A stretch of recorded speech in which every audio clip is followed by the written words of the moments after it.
Таксама з нашай сучаснасцю, бо Савецкі Саюз, як такая велізарная імперія, хіба найбольшая ў гісторыі чалавецтва, разваліўся менавіта адна з прычынаў была вось такое самадурство. Калі была вынішчана усялякая ініцыятыва, дэмакратызм, да якога заклікалі першыя сакратары, і па сутнасці перабудова яна сталася такім асноўным рухавіком, які з аднаго боку выявіў самадурства, а з іншага боку прыспешыў якраз такі актыўнасць насельніцтва, што і прывяло да, як гэта называе Пуцін і Лукашенка, сусветнай геапалітычнай катастрофы. Дык вось, нездарма столькі ўвагі звярталася пра самадурства. Мы з гэтым самадурствам у Беларусі маем дачыненне амаль штодня, і па сутнасці 2020 год ён стаўся вынікам самадурства персанальнага з боку Лукашенка. Гэтыя праявы самадурства перш за ўсё з'явіліся падчас ковіду, калі ён лекаваў беларусаў трактарам, лазняй і водкай. І вось якраз такі такое стаўленне хамскае, як я заўсёды паўтараю, адной з іншай прычынай распаду Савецкага Саюза стала, па-польску скажу, кламства і хамства. Калі падманвалі адносна Чарнобыля, адносна тых вынікаў катастрофы, якія сталіся для беларусаў, украінцаў у меншай ступені для заходняй часткі Расіі, Гарбачоў пры ўсёй гэтай сваёй галоснасці і дэмакратычнасці прыхоўваў інфармацыю пра Чарнобыль, і толькі дзякуючы нават заходнім медыям пачалі даведвацца маштабы катастрофы. І ў Беларусі ў 2020 годзе тое ж самае. З тым самым мы мелі дачыненне. Ковід для Лукашенка і для беларусаў стаў сваім Чарнобылем. І гэта не толькі з-за дурацкіх адносінаў Лукашенка дачыненні да людзей, якія хварэлі. Калі б ён паводзіў сябе трошкі інакш, казаў пра тое, што дзяржава заапекуецца людзьмі, што нікога мы не пакінем, ён рабіў усё наадварот. Ён казаў, што вы самі вінаватыя тое, што хварэеце і паміраеце. Ну і яшчэ прыхоўвалі, памятаеце, Міністэрства аховы здароўя, но цалкам проста статыстыку замоўчвала і не падавала ніякай інфармацыі. Але акрамя гэтага, напэўна, усе памятаеце, улада мэтанакіравана арганізоўвала масавыя мерапрыемствы. Гэта была Пасха, усе хадзілі свяціць яйкі і хлеб, а другая рэч – гэта парад. Яго яшчэ называюць парад мертвецоў. Калі пачалі на 9 траўня, скажу, што ў Расіі гэты парад адмянілі, так, Пуцін прыняў рашэнне. А Лукашенко хацеў паказаць, што ён нікога не баіцца, хацеў перахапіць павестку. І, дарэчы, я тады праглядаў статыстыку, больш за ўсяго глядзелі парад онлайн, гэта расейцы. І хвалілі Лукашенка, які ён малойца, які ён мужик, не пабаяўся, не тое, што наш. І гэта сталася, гэта ягоная абсалютная адарванасць сталася рухавіком мабілізацыі вакол новаапазіцыйных структур, якія таксама выкарыстала Расія, але перш за ўсё сталася механізмам абуджэння людзей, якія зразумелі, які ідыёт кіруе краінай. Па сутнасці, да чаго ён давёў, што фактычна зрабіў дзяржаву не механізмам абароны людзей, а механізмам знішчэння людзей. Перш за ўсё праз палітыку ігнаравання ковіду. І што найбольш цікавае, Лукашенка дагэтуль не разумее, што ён зрабіў у 2020 годзе. Ён упэўнены ў тым, што ўсё рабіў добра, што абсалютна палітыка была верная, толькі знову атачэнне яго не зразумела і не рэалізавала. І зараз робіць тое ж самае. Дакладна тое ж самае, як бы проста яму памяць гэтую адключылі, ён не рэфлектуе, не разумее, што ж адбылося ў 2020 годзе. Я кажу пра адключэнне святла. Гэта ж проста фантастычны ідыятызм. Не трэба больш нічога рабіць, ён сам сябе закопвае у у магілу, палітычную магілу, уже там фактычна адной ногой стаіць. І што гэта нам дае? Так? Нам дае гэта шмат, што па сутнасці ўлада сама сябе знішчае. Канешне, ва ўмовах больш-лепш геапалітычных, не таго, з чым мы маем дачыненне зараз, гэта прысутнасць вайсковай Расіі, гэта ўцягненне Беларусі ў вайну, ускоснае ці не ўскоснае, неважна, гэта факт геапалітычны, мы ўцягнуты ў вайну.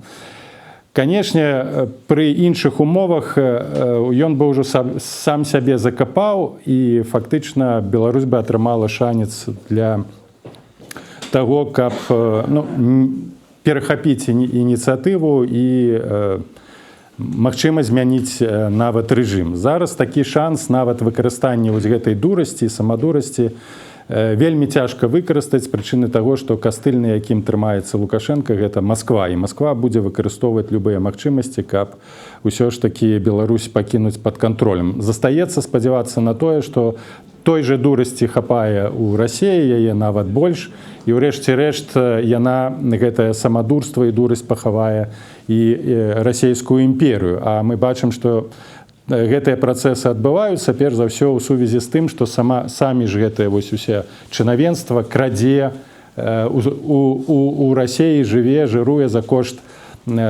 вайны. Хіба не так даўно там арыштавалі яшчэ аднаго генерала са штаба Шайгу, які скраў каля 100 мільярдаў рублёў расійскіх праз розныя там схемы ў Міністэрстве абароны. Там ужо у кнігу рэкордаў Гіннеса можна занасіць гэтых людзей, якія раскрадаюць. І гэта нашая надзея, па сутнасці надзея ўсяго нашага рэгіёна, што гэтая карупцыя сажрэ саму Расію, просто яе вынішчыць. Што там будзе далей, конечно, цяжка сказаць. Гэта ўжо, магчыма, тэма на вялікую іншую лекцыю, але гэта факт, што адзін з нашых такіх саюзнікаў, нават унутры Беларусі, гэта самадурства самой улады, якое будзе само сябе знішчаць. І, дарэчы, тое, што Лукашенко вымушаны рэагаваць на рэакцыю людзей, там і ў Беларусі, і па-за Беларусі, паказвае, наколькі ён не ўпэўнены. Хіба нарада была там на наступны дзень,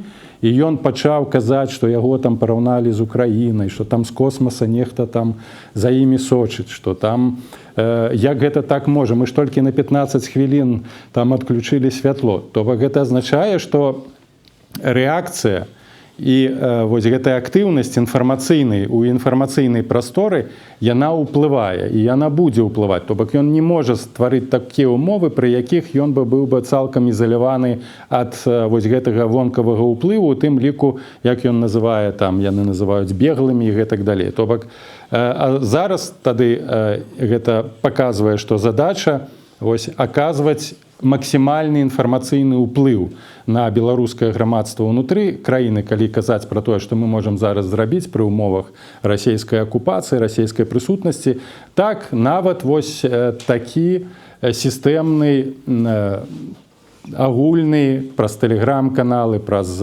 нейкія блогерскія актывы, вось такое ўздзеянне аказваць. Яно працуе, яно рэальна працуе, і Лукашенко, мы бачым, на гэта можа і вымушаны рэагаваць. Як доўга працягнецца гэтая сітуацыя, яшчэ раз скажу, цяжка на сённяшні момант прадугледзець, усё залежыць ад кантэксту таго, як скончыцца вайна, калі яна скончыцца. Я не ўпэўнены ў тым, што пакуль Расія ёсць, гэтая вайна ва ўкраіне закончыцца, у любым фармаце яна будзе весціся.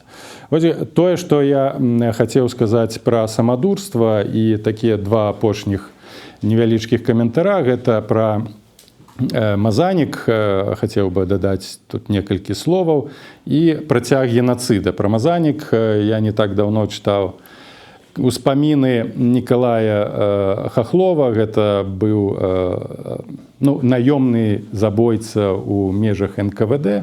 Ён працаваў на Паўла Сублаплатава, увесь партызанскі рух, там пасля 41-го году быў арганізаваны другім аддзелам НКВД, які ўзначальваў Павел Сублаплатаў, вядомы тым, што арганізаваў забойства украінскіх палітычных дзеячоў. І Канавальца Паўла ў Берліне, і таксама ўдзельнічаў у арганізацыі забойства, хаця яго забілі.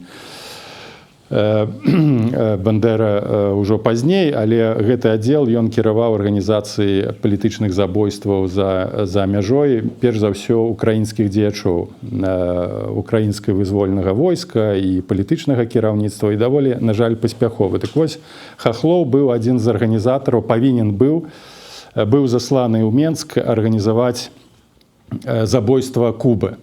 І ён атрымаў інфармацыю ад падпольшчыкаў, што там у Кубы працуе Мазанік. І ён з ёй некалькі разоў сустракаўся і апісваў увесь дыялог з ёй. Яны ведалі, што яна там працуе, што яна вельмі добра сябе там адчувае, сям'я у яе ў Менску. І на чым будаваўся дыялог? Дыялог будаваўся на застрашэнню ціску. Ён наўпрост сказаў, што калі вы не пагодзіцеся з намі супрацоўнічаць, мы проста распавядзем немцам, што вы працуеце на падпольшчыкаў. І ён апісвае, што гэтая жанчына, яна маладая была там, яна была ў шоку. Яна проста была ў шоку ў тым сэнсе, што яна не чакала, што нібы савецкія тут людзі, як жа так, яе шантажуюць тым, што здадуць у гестапа і расстраляюць усю сям'ю. Наўпрост кажа. І яна была вымушана пагадзіцца. То бок тое, што потым распавядалі ў савецкія часы, напэўна, усе мы ведаем, што яна такая патрыятычная гераіня, сама пагадзілася, працавала ў партызанскім атрадзе, яна не мела ніякіх сувязяў з партызанамі. Пра што Хахлоў сам кажа.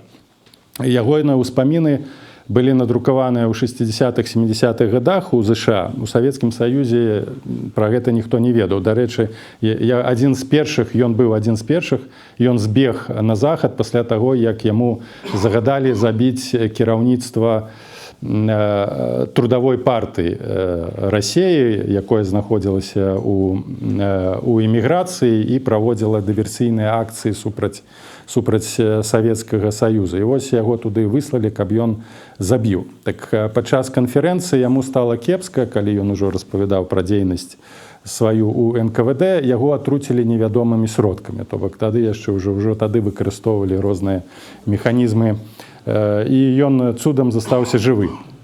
І вось распавядаў ён у сваіх успамінах, распавядае наступны прыклад, калі яго заслалі знову ў партызанскі атрад, і ён прыходзіць у вёску, каб вяскоўцы пераправілі яго за лінію фронта ці ў тыл немцаў. І вот он прыходзіць у дом і да беларусаў. Ён кажа: «Я ніколі не думаў, што так ненавідзець савецкую ўладу». І мне падаецца, што перамена у яго ў галаве адбылася якраз такі ў 40-е гады, калі ён пабачыў, як просты народ адносіцца да бальшавікоў, да саветаў. Ён думаў, што ўсе будуць яго вітаць, дапамагаць. А беларусы это Вітэбская вобласць. Яны адмаўляліся. І тады ён прымусіў гаспадара, які прыняў, накарміў, са зброяй у руках, он просто паставілі перад фактам: альбо ты нам дапамагаеш, альбо мы цябе расстраляем. Он наўпрост піша. І вось гэты мужик, беларус, вымушаны быў пагадзіцца. І вось ён іх вядзе, як Сусанін, такі беларускі Сусанін. І выводзіць на нямецкі заслон адмыслова. І немцы пачынаюць па гэтаму групе партызанаў весці агонь. І тот вось мужик, ён стаіць, па іх страляюць, ты НКВДісты ляжаць, а ён стаіць і не варушыцца. Яны яго паклалі, і Хахлоў здзіўлены пытаецца: «Што ты зрабіў? Чаму ты не хаваўся?» Я кажу: «Да мне ўсё роўна, галоўнае, каб вас забілі». Вось просто настолькі это ён усё апісвае. Ён зразумеў, што гэта савецкая ўлада. А наша постсавецкая гістарыяграфія зрабіла ўсё, каб зрабіць, абожыць, зрабіць багоў з гэтых камуністаў. Гэта адбыўся культурны генацыд і падмена памяці. Просто наша памяць цалкам была сцёртая, і да 20-го году гэта аснова, наверное, хіба адзін з самых важных момантаў, што ў 20-м годзе адбылося пераключэнне свядомасці. і беларусы пачалі цікавіцца сваёй мінушчынай, тым, што ёсць вайна, тым, што быў Савецкі Саюз. І таму нездарма я лічу, што ў 21 годзе быў прыняты так званы закон пра генацыд беларускага народа. Мін'юст, швед тады ўзначальваў, яны прынялі гэты закон пра генацыд беларускага народа, з якога года? З 1943 па 1953. То бок генацыд, менавіта ў які ўпісалі дзейнасць арміі краёвай, у які ўпісалі якраз такі беларускіх дзеячоў вось з часоў нямецкай акупацыі, яны ўсе ўпісваюцца ў канцэпцыю генацыда. І спроба нейкім чынам інакш ацаніць, пабачыць, чым была вось так званая калабарацыя з 41 па 44 год, яна адпавядае, згодна з іх новым законам, рэабілітацыі нацызма і генацыда беларускага народа.